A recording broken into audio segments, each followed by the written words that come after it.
Elena, salamat talaga ha. Kung hindi mo ako tinanggap dito, baka kung saan ako napunta. Wala yun, Janice. Mas mabuti nang dito ka kesa bumalik ka sa trabaho mo sa bar. So, gaano ka katagal dito, Janice? Hindi ko alam, Jacob. Sorry kung istorbo ko sa inyo mag-asawa ha. Naku, hindi ka istorbo. Kaibigan kita, tandaan mo yan. Matagal na kitang iniikayat na tumigil na sa trabaho mo. Kaya natutuwa akong nagpasya ka na ring tumigil ngayon. Sana makabawi ako. Ayoko kasing lagi akong pabigat sa inyo. Hindi mo kailangan mag-alala. Saka, naikwento naman ni Elena sa akin na wala kang ibang kamag-anak dito. Kaya alangan naman na hayaan kanya magpalaboy-laboy. Maayos ang takbo ng lahat sa unang linggo ng pagtira ng kaibigan ni Elena sa bahay nila. Nakakatuwang makita si Janice na parang tuluyan nang nagbago. Hindi na mukhang pagod ang itsura niya, hindi na makapalang makeup na pang-bar, at hindi na laging lasing o nanghihina. Nagluluto siya, naglilinis at nakikitawa sa simpleng buhay ni na Elena at Jacob. Sa isip-isip ni Elena, tama ang naging desisyon niya. Masarap sa pakiramdam na nakakatulong siya sa isang kaibigang muntik nang mapariwara ang buhay. Ngunit may ilang sandali na hindi niya maipaliwanag ang biglang pananahimik ni Jacob kapag nasa paligid si Janice. O ang mga sulyap na akala niya ay simpleng paggalang lang, ngunit may kakaibang lambing. Sa tuwing napapansin niya yun, sinasabi niya sa sarili niyang imposible dahil asawa niya si Jacob at kaibigan niya si Janice. Pilit niyang iwinawaksi ang kanyang kutob. Elena, pwede ba akong maligo muna? Para kasing hindi ko na matanggal yung amoy bar sa balat ko eh. Sige lang, gamitin mo lang yung blue na tuwalya sa banyo. Kailangan mo ba ng sabon? May extra ako sa cabinet. Hindi na, Jacob. Meron naman ako. Thank you. Han, bakit parang ang helpful mo naman bigla? Wala lang, tumutulong lang ako. Kaibigan mo yan, di ba? Ikaw naman, oh. Habang naliligo si Janice, napansin ni Elena ang kakaibang sigla ng asawa niya, na parang mas alerto kapag nandyan ang kaibigan. Hindi naman lantaran, ngunit sapat para magtaka siya. Sa kusina, biglang nagpresenta si Jacob na siya na ang maghuhugas ng plato. Isang bagay na bihira niyang gawin. Tumingin lang si Elena at ngumiti. Pilit iwinawaksi ang kaba sa dibdib. Ayaw niyang dumihan ang kanyang isip. Nang lumabas si Janice mula sa banyo, kumalat agad ang mabango nitong halimuyak. Mas maaliwalas ang mukha at napatingin si Jacob sa kanya ng mas matagal ng kaunti. Ngunit pinili ni Elena na huwag pansinin yon. Elena, pwede bang pahiram muna ng charger mo? Nasira kasi ang charger ng phone ko eh. Sa kwarto ko, kunin mo na lang doon, Janice. Tinatapos ko pa kasi itong niluluto ko eh. Sasamahan na kita, Janice. Baka kasi mahirapan ka sa paghahanap. Huwag na. Ako na lang. Uy, Jacob, bakit mo naman kailangang sumama? Concern lang. Baka may mga nakatago kang gamit eh. Nang makita ni Elena na parang nagmamadaling tumayo si Jacob para samahan si Johnny sa kwarto, parang may matalim na kutsilyong tumusok sa dibdib niya. Masyadong mabilis at mapilit ito. Pinagmasdan niya ang mukha ni Jacob at doon niya napansin ang mabilis na pag-iwas nito ng tingin. Hindi malakas ang hinala niya, ngunit sapat na para magkaroon ng bigat sa dibdib niya. Bago pa man makarating si Jacob sa pintuan, biglang nagsalita si Janice na okay lang daw at halatang naiilang sa sitwasyon. Mabilis na nakahinga si Elena nang umatra si Jacob. Ngunit kahit ganon, hindi na nawawala sa isip niya ang eksenang nakikita lang niya dati sa mga pelikula. Yung parang simpleng kilos na may laman pala sa likod. Pinilit niyang ngumiti, subalit may pader ng tumayong hindi niya alam kung paano ibabagsak. Elena, anong ulam natin? Gutom na ako eh. Tinola, nagluto ako kanina. Uy, Jacob, favorite mo yan, di ba? Ha? Oo. Oo, favorite ko. Paano mo nalaman, Janice? Sinabi mo dati, di ba? Sa kwentuhan natin noon? Oo, tama. Siguro doon niya narinig yun. Habang kumakain silang tatlo, ramdam ni Elena ang kakaibang tensyon sa mesa. Hindi ito tulad ng dati na puro hirap ang kwento ni Janice at puro payo ang binibigay niya.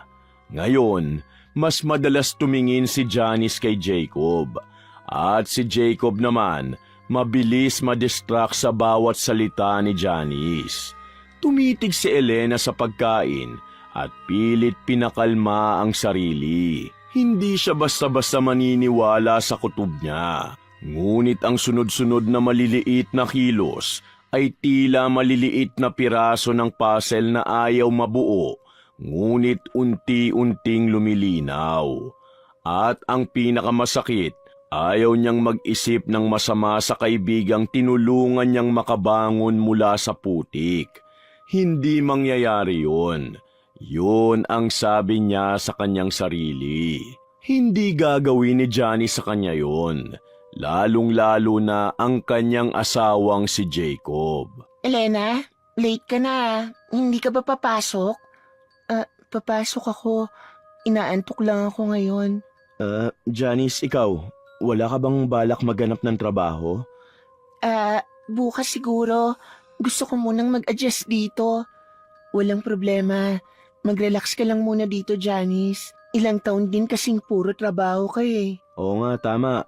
At kung may kailangan ka pa, sabihin mo lang ha. Salamat.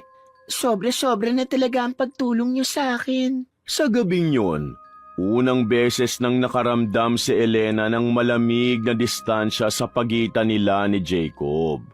Hindi niya alam kung totoo ba o pagod lang siya. Ngunit tila ibang tao ang asawa niya kapag kaharap si Janice. Hindi naman bastos, hindi naman lantaran, ngunit may kakaibang tensyon na parang may lihim na biro silang hindi naririnig ni Elena. Umakyat sila sa kwarto. Nauna si Jacob at naiwan si Elena sa sala upang patayin ang ilaw. Pag-akyat niya, nakita niyang nakabukas ang pinto ng kwarto ni Janice at may aninong kumilo sa loob. Napahinto siya ngunit mabilis ding umalis ang anino at nagsara ang pinto. Pinilit niyang makatulog. Pilit iwinawaksi ang mga pangamba. Ngunit sa unang pagkakataon, hindi siya nakatulog ng mahimbing. Elena, magpapainit lang ako ng tubig ah. Sige lang, kanina ka pagising. Hindi ako nakatulog eh. Parang ang bigat ng pakiramdam ko. Baka pagod ka lang. Masasanay ka rin dito. Magdadalawang linggo ka na dito eh, kaya dapat sanay ka na nga eh. Salamat sa inyo ha. Hindi ko deserve to. Deserve mo to. Gusto ko magbago ka. Basta wag mong isipin yung mga iniwan mo sa bar. Ang importante, magbabagong buhay ka na. Nang umagang yun, mas tahimik pa si Janice kaysa sa dati. Parang may kinikimkim na hindi maipaliwanag na takot. Pinagmamasdan siya ni Elena habang nakaupo sa mesa. Nakayakap sa sarili at nakatitig sa tasa ng kape na hindi man lang ginagalaw. Tinanong niya kung may problema. Ngunit ngumiti lang si Janice at sinabing pagod lang. Subalit may napansin si Elena. May bahagyang pasa sa leeg si Janice. Mabilis tumingin si Elena kay Jacob, ngunit umiwas ito ng tingin. Inisip na lamang niya na dati pa yun, ngunit hindi talaga siya kumbinsido. Ang hindi alam ni Elena, kagabi pa nagsimula ang unti-unting paglapit ng loob ni Jacob kay Janice. Mga tingin sa mga sandaling hindi nakikita ng asawa. At ang bahay na dati puno ng tiwala, ngayon ay puno ng hindi mapangalanang peligro. Janice, sasama ka ba sa grocery? Baka dito na lang muna ako. Medyo masakit kasi ang ulo ko eh. Kung gusto mo, ako na lang ang sasama sa'yo, Han. Hindi. Kahit wag na, Jacob. Kaya ko naman mag-isa. Elena, ayos ka lang ba? Bakit parang ang tahimik mo yata nitong mga nakaraan? Okay lang ako. Siguro pagod lang. Sige Han, ingat ka ha. Habang lumilibot si Elena sa grocery, hindi mawala sa isip niya ang pangyayari sa bahay. Ang mga tingin at hindi maipaliwanag na tensyon sa pagitan ni na Jacob at Janice. Sa bawat paghakbang niya, tila may mabigat na bagay na nakadagan sa dibdib niya. Hindi niya pa alam, subalit naroon na ang pakiramdam ng pagtataksil. Kahit na wala pa siyang matibay na ebidensya. Pag-uwi niya, tahimik ang bahay. Tahimik na parang walang tao. Binuksan niya ang pinto ng sala. At doon niya unang naramdaman ang malamig na kilabot na babago sa buhay niya. May tsinelas ni Jacob sa tapat ng pintuan ng kwarto ni Janice. At may mahihinang tunog na parang pagbulong sa loob ng silid. Huminga si Elena ng malalim. Jacob, nandyan ka ba? Wait, sandali. Huwag ka muna pumasok. Elena, bakit ang aga mo naman? Anong ginagawa niyo dyan? Nag-aayos lang ako ng gamit. Han, baka kung anong iniisip mo nagkakamali ka. Ayoko sanang mag-isip ng masama. Pero wag niyo naman sana akong gawing tanga. Hindi pumasok si Elena sa kwarto. Hindi siya sumigaw at hindi rin nagwala. Tumalikod siya at naupo sa sofa. Pilit hinahabol ang tibok ng puso niyang tila sasabog. Lumabas si Jacob pagkatapos ng ilang minuto, pawis at halatang kabado. Si Janice naman, hindi lumabas agad. Nakatingin lang si Elena sa kisame habang pinipigilang maiyak. Hindi niya pa alam noon, ngunit yon ang sandaling nagsimula ang galit sa puso niya. Galit na hindi niya alam kung paano mailalabas. Hindi niya pa alam na mauuwi ito sa desisyong hindi niya kailanman naisip na magagawa niya. Sa mga oras na yon, ang alam lang niya ay may mali. Malungkot siyang nagluto ng hapunan habang tahimik ang buong bahay. Hindi niya pa alam, ngunit naitatanim na ang unang binhi ng pagtataksil. Binhi na mamumunga ng sakit, galit at sa huli ay sumpa. Jacob, hindi ko na kayang itago itong nangyayari sa ating dalawa. Janice, hindi na natin dapat ginagawa to. Baka makita tayo ni Elena. Walang makakakita dito. Madilim tsaka busy si Elena sa loob ng bahay niyo. Pero ayoko malaman pa niya. Hindi niya deserve to. Tama na yung ilang beses na pagkakamali natin. Huwag mo na nga isipin yung pagkakamali natin. Tsaka pareho naman tayo nag-e-enjoy. Di ba nga ikaw naman yung una nag-alok sa akin ng bayad para lang patikimin kita? Bakit ngayon umaayaw ka na? Libre na nga lang to. Ay, Janice, hindi ko alam kung saan patungo to. Pero sana, huwag tayo mahuli. Ayokong iwan ako ng asawa ko. Ay nako, hindi naman niya tayo mahuhuli. Kaya wala siyang rason para iwan ka. Sa ngayon, halika na muna. Gawin na natin ulit at nasasabik na ako sa'yo. Halos hindi makagalaw si Elena sa mga narinig. Nakatago siya sa likod ng puno. Tumiim ang kanyang bagang. Ramdam niya ang bawat malalim na hininga nila. Bawat lapit ng mukha at bawat halik. Ang dibdib niya'y parang pinipiga. Hindi siya makapaniwala sa nakikita niya. Ang kaibigang tinulungan niya at inalagaan sa bahay, inahas ang asawa niya. Pilit niyang pinigilan ang sarili na sumigaw. Tila may malamig na hangin na dumaan sa buong katawan niya. At ang puso niya ay tila nabutas. Hindi niya alam kung paano niya natiis yun. Ang mga tunog ng bulong at halikan nila ay malinaw sa kanya. Ang mga pangako, ang mga lihim at ang mga halik na dapat ay para sa kanya ay ibinigay sa iba. Pumasok sa isip niya na napuno na ang mundo ng sakit at pagkakanulo. Umupo siya sa lupa, tinatakpan ng mukha at hindi makagalaw hanggang sa matapos ang kanilang ginagawa, hindi siya nakita at napansin ng mga ito.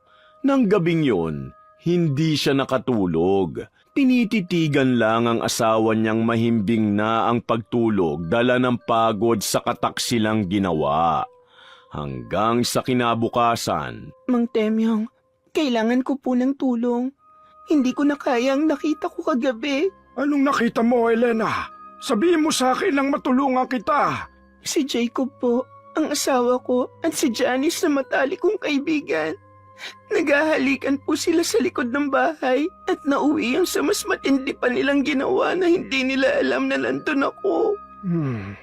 Naiintindihan ko ang nararamdaman mong sakit at galit. Napakasakit nga niyan. Gusto mo bang may gawin ako para maibalik sa kanila ang sakit na ibinigay nila sa'yo? Opo, Mang Temyong. Hindi ko po gustong mamatay sila, pero gusto ko pong maramdaman nila ang pait na iniwan nila sa akin. May paraan. Pero Elena, kailangan mong maging handa sa lahat ng mangyayari. May konsensya ka pa ba? O handa ka na bang sumugal sa lakas ng barang? Handa po ako. Hindi ko na po kaya ang sakit na ginawa nila. Kailangan ko ng hustisya. Sige, may dala ka bang gamit nila? Kailangan ko ng hibla ng buhok, damit, at kahit maliit na bagay na may amoy o may kinalaman sa kanila. huminga ng malalim si Elena. Ramdam niya ang bigat ng bawat desisyon. Hindi niya inaasahan na aabot siya sa puntong ito na hihingi ng tulong sa mambabarang upang makapaghiganti. Ngunit ang sakit at pagkakanulo ay sobrang laki at tila wala ng ibang paraan. Inilabas niya ang maliit na panyo ni Jacob mula sa mesa sa sala at kaunting hibla ng buhok ni Johnny sa suklay nito na naiwan sa sofa. Iniabot niya yon kay Mang Temyong na tinignan ang mga gamit ng maigi. Ramdam ni Elena ang kakaibang halo ng kaba at kaunting tuwa. Hindi niya alam kung ano ang mangyayari, ngunit handa na siyang magtiis sa bawat epekto ng kanyang gagawin. Elena, kailangan mong isipin ng mabuti. Ito ay hindi biro. Opo, Mang Temyong. Alam ko po. Pero kailangan nilang maranasan ang sakit ng galit ko. May 3 hakbang. Una, ito ay magbabalot ng enerhiya sa kanilang mga gamit. Ikalawa, bibigyan ko ng lakas ang hibla ng buhok at panyo. Ikatlo, mararamdaman nila ang kakaibang sakit na dulot nito. Paano po yun mangyayari? Hahawakan mo lang ito at isentro ang isip mo sa galit at sakit na iniwan nila sa'yo. Pansamantala mong kalimutan ang iyong konsensya. Dapat nakatuon lang ang isip mo sa galit mo. Handa po ako. Saan po ako magsisimula? Dito sa mesa, itaas mo ang mga gamit. Hawakan mo ng maingat at mag-concentrate ka. Ang lakas mo ang magpapagana sa lahat ng ito. Dahan-dahan, hinawakan ni Elena ang panyo ni Jacob at hibla ng buhok ni Janice.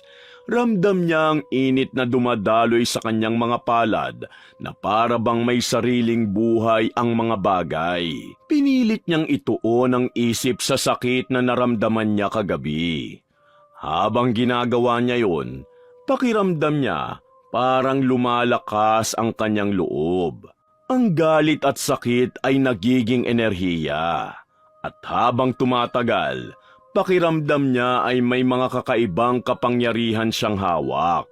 Ang kapangyarihang ibalik ang sakit na naranasan niya sa mga nagdulot nito. Ngayon, Elena, nararamdaman mo na. Huwag kang matakot. Opo, ramdam ko na po. Ang init. Yan ang lakas ng galit at sakit na nararamdaman mo. Ipadama mo sa kanila na hindi mo makakalimutan ang ginawa nila. Opo, hindi ko sila hahayaan na lang sa mga ginagawa nila. Mararamdaman nilang dalawang sakit. Kung may konsensya ka, matatapos mo ito ng maayos. Pero tandaan mo, May hangganan ng lahat. Huwag mong sobrahan ang galit. Alam ko po, hindi ko po gustong mamatay sila. Ang gusto ko lang, maramdaman nila ang pait. Pagkatapos ng ilang oras na konsentrasyon at gabay ni Mang Temyong, natapos na ang unang bahagi ng barang. Ramdam ni Elena ang bigas sa dibdib niya na parang nag-alis siya ng matinding bato mula sa puso. Ngunit may halo ring pagod at kaba. Alam niyang may mararamdaman sina Jacob at Janice bukas.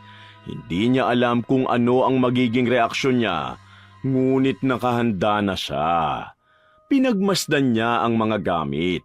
Ang panyo at hibla ng buhok na parang ordinaryong bagay lamang, ngunit puno na ng kanyang enerhiya. Pinayuhan siya ni Mang Temyong na magpahinga at huwag masyadong isipin ang mga susunod na mangyayari. Ngunit sa puso ni Elena, may halo ng tuwa at pangamba. Alam niyang may pagbabagong mangyayari. At sa unang pagkakataon, siya mismo ay makakaramdam ng kaunting kapangyarihan na dati hindi niya inaasahan. Salamat po, Mang Temyong. Hindi ko po alam kung paano ito gagawin kung hindi po kayo tumulong. Walang anuman, Elena. Para ano pa at nangako ako sa tiyahin mo na tutulungan ka sa kahit na anong bagay na kailangan mo. Malaking tulong na po ito, Mang Temyong. O siya, sige na. Sa ngayon, umuwi ka at magpahinga. Bukas ay masasaksihan mo na ang simula ng paghihirap nila. Pag-uwi ni Elena, nanatili siyang tahimik. Naupo sa kwarto at iniisip ang lahat ng nangyari. Pakiramdam niya, iba na siya. Hindi na lamang isang simpleng babaeng nasaktan, kundi may kapangyarihang magpabago sa mga nakasakit sa kanya. Ngunit may halo ring takot na kung gaano nila mararamdaman ang sakit at paano kung sumobra siya. Alam niyang bukas ay mag-uumpisa na ang resulta ng barang at hindi na siya babalik sa dating Elena na nananahimik na lang sa isang tabi. Han, Janice, okay lang ba kayo? Bakit ganyan ang mga itsura nyo? Ang sakit ng mga mata ko, Han. Hindi ko alam pero paggising ko ganito na. Yung sa akin naman parang may sumasakit sa tenga ko. Parang may kung anong gumagalaw lalo na sa loob ng ilong ko. Kahit na anong singa ko ayaw naman lumabas. Nako, baka may nakapasok lang na insekto sa loob, Janice. Hayaan mo at mamamatay din yan sa loob. Saka ikaw, Han, baka sore eyes lang yan. Huwag ka masyado mag-alala. Pero Elena, parang lumalala eh. Hindi na ako halos makakita oh. Ay, magpahinga na muna kayo. Tatapusin ko na lang itong pagluluto at dadalang ko na lang kayo ng pagkain. Saka ikaw, Han, susubuan na lang kita mamaya kung talagang hirap ka na makakita. Mawawala din yan pagkalipas ng ilang araw. Naranasan mo naman na yan dati, di ba? Oo, pero hindi naman ganito. Iba to eh. Hindi alam ni na Janice at Jacob na nagsisimula na ang epekto ng barang. Pakiramdam ni Janice, tila may maliliit na nilalang na sumisiksik sa ilong at sa loob ng tenga niya at may kakaibang kirot at pangangati. Tuwing iihi naman siya, tila may dumadampi sa kanyang pinakapribadong bahagi. Sobrang sakit na para bang pinuputol ang laman. Si Jacob naman, nararamdaman ang unti-unting pamamaga ng kanyang mga mata.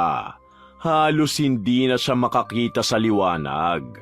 Tuwing iihi naman, lumalabas ang malapot at kulay berdeng likido sa halip na normal na ihi lang. Ngunit si Elena, pinipilit na magmukhang concern sa kanila. Ang sakit na nararamdaman nila ay sobra, ngunit hindi nila alam kung sino ang may gawa nito. Habang nagsasabi si Elena na aalagaan niya sila, mas tumitindi ang kanilang takot at pangamba. Hindi nila mawari kung bakit sila nagkakasakit ng ganito. May tumalon sa ilong ko! Ipis! Ang mga mata ko, ang laki na at ang kirot. Halos hindi ko na maidilat. Shh! Kumalma nga kayo. Alam nyo ang OA nyo. Para yan lang eh. Elena, dumudugo na rin ang tenga ko. Saka ilang ipis na ang lumabas mula rito. Ano ba to? Normal pa bang nangyayari sa akin? Hindi na normal to, Elena. Please, dali mo na kami sa ospital. Wag na. Dito lang kayo. Saka hindi naman malalaya ang sakit nyo. At ayokong pumunta sa ospital. Gastos lang yon. Elena, naririnig mo ba ang sarili mo? Anong klaseng asawa ka? Matitiis mo ba na ganito na lang ako? Anong klaseng asawa ka rin ba? Anong karapatan mong husgahan ako? Ni minsan tinanong mo rin ba ang sarili mo kung anong klaseng asawa ka? Elena, anong ibig mo sabihin? Sakit! Aray ko! Mas lalo pang lumala ang sitwasyon. Ramdam ni Elena ang kaba. Si Janice sumisigaw sa takot at sakit at lumalabas sa ilong niya ang maliliit na ipis. Napapasinghap siya sa kirot ng tenga at sa pribadong bahagi ng katawan niya tuwing siya ay iihi. Si Jacob naman, halos hindi na makakita sa pamamaga ng mata at ang ihi niya patuloy sa pagiging malapot at berdeng likido. Ngunit pinipilit lang ni Elena na hindi malala ang kanilang kalagayan. Ganun pa man, unti-unting natatakot siya sa tindi ng sakit na naidulot niya sa dalawa. Elena, tulong! Ang sakit na! Yung iba bang bahagi ko may ipis. Lumalabas sila. Dito sa mismong pribadong bahagi ko. Naku, wala naman ako nakikita, Janice. Baka guni-guni mo lang. Hindi ko na kaya, nakakadiri. Ang dami nila lumalabas sa katawan ko. Bakit ganito? Paano nangyari to? Elena, Han, maawa ka sa akin. Ang sakit-sakit na ng mga mata ko. Pati na ang puson ko. Buong buhay ko ngayon lang ako nakaramdam ng ganitong klase ng sakit. Sandali lang, huminga ka lang muna. Mag-iinit lang ako ng tubig at baka sakaling makatulong yon. Sa bawat paghinga ni Elena, nararamdaman niya ang konsensya. Pinipigilan lamang niya ang kanyang sarili. Ngunit walang tigil ang sakit na nararamdaman ng dalawa. Pinipilit nila na dalhin sila sa ospital, ngunit palaging tumatanggi si Elena. Hindi naman magawang umalis ni Janice dahil ni Singkong Duling wala siyang pera. Habang tumatagal, sumisigaw at umiiyak ang dalawa. Takot na takot sa mga nangyayari. Baka naman may nagawa kayong mali kaya nangyari sa inyong ganito. Elena, tama na nga yan. Hindi ka ba nag-aalala man lang sa amin? Anong klaseng kaibigan ka ba at parang wala kang pakialam? Ang sakit, Elena. Please, dali mo na kami sa ospital. Hindi. Hindi kayo gagaling sa ospital. Baka nga mas lalo pa kayong lumala dun eh. Elena, paano ba may papaliwanag to? Anong sakit naman to? Ang dami kasing ipis dito sa bahay niyo kaya siguro pumasok sa tenga at ilong ko. Paano ba mawawala to? Aba malay ko.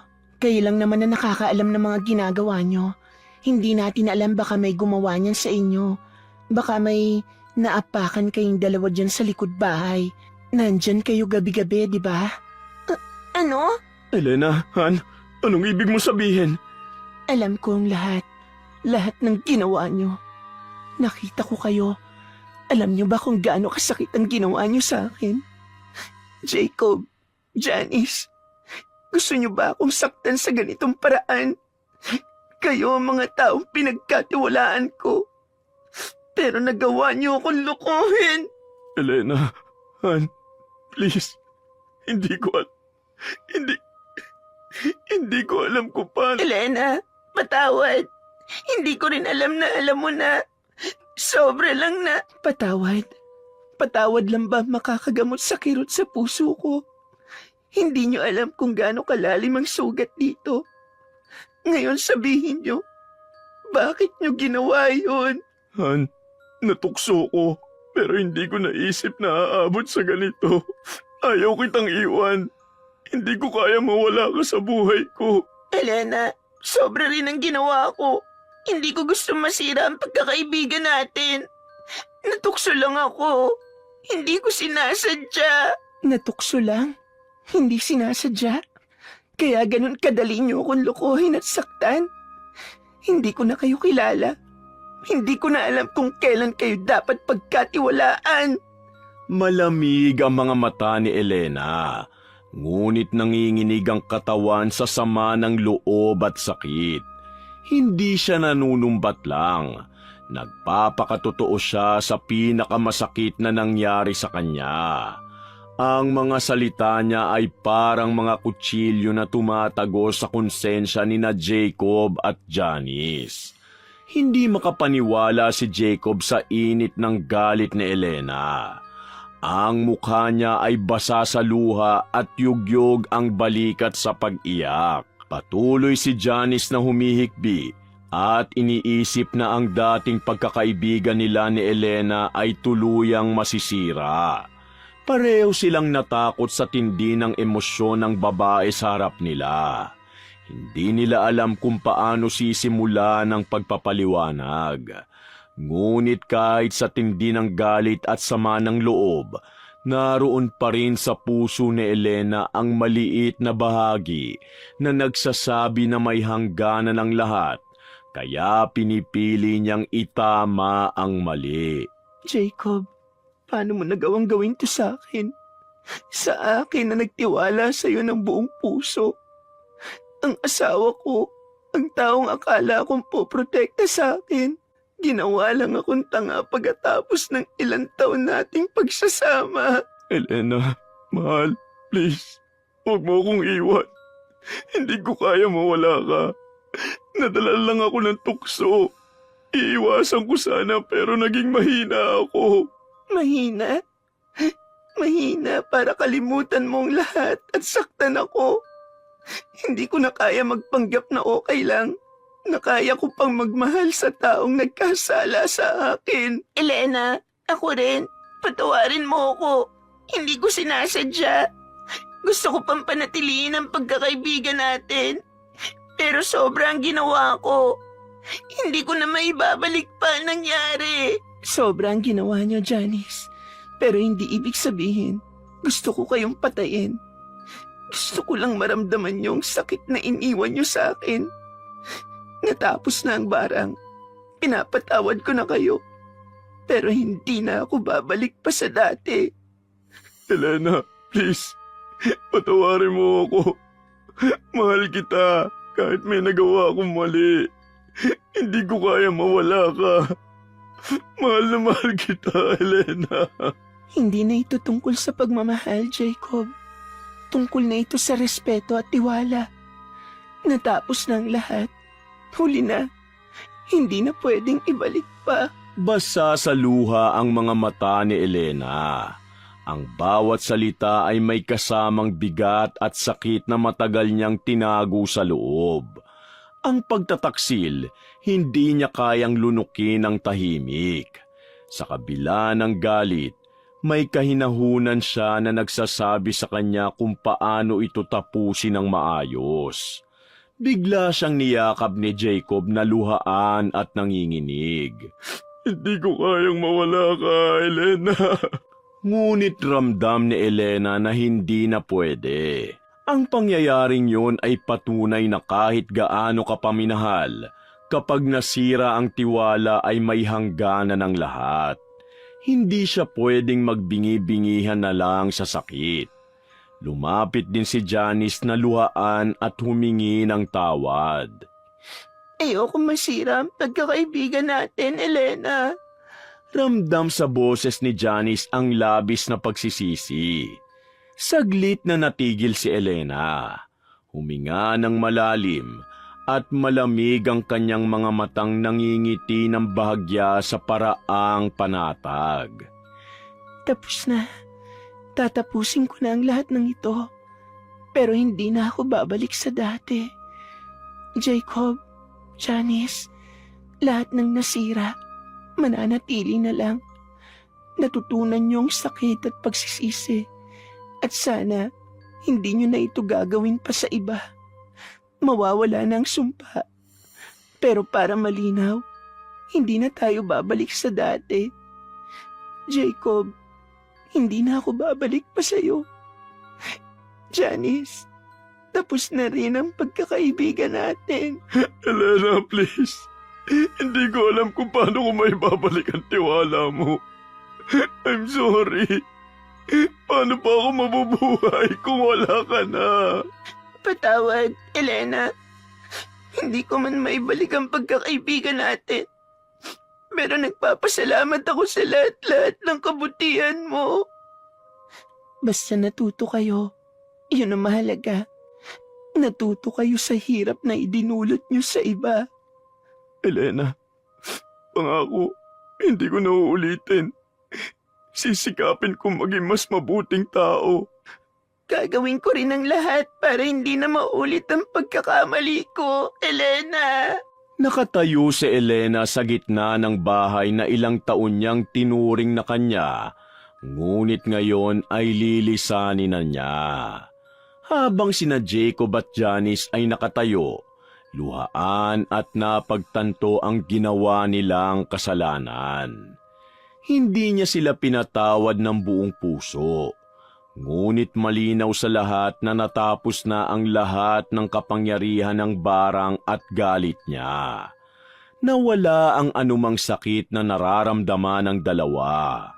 Ramdam ni Elena ang bagong simula. Isang simula kung saan siya ay panatag kahit masakit.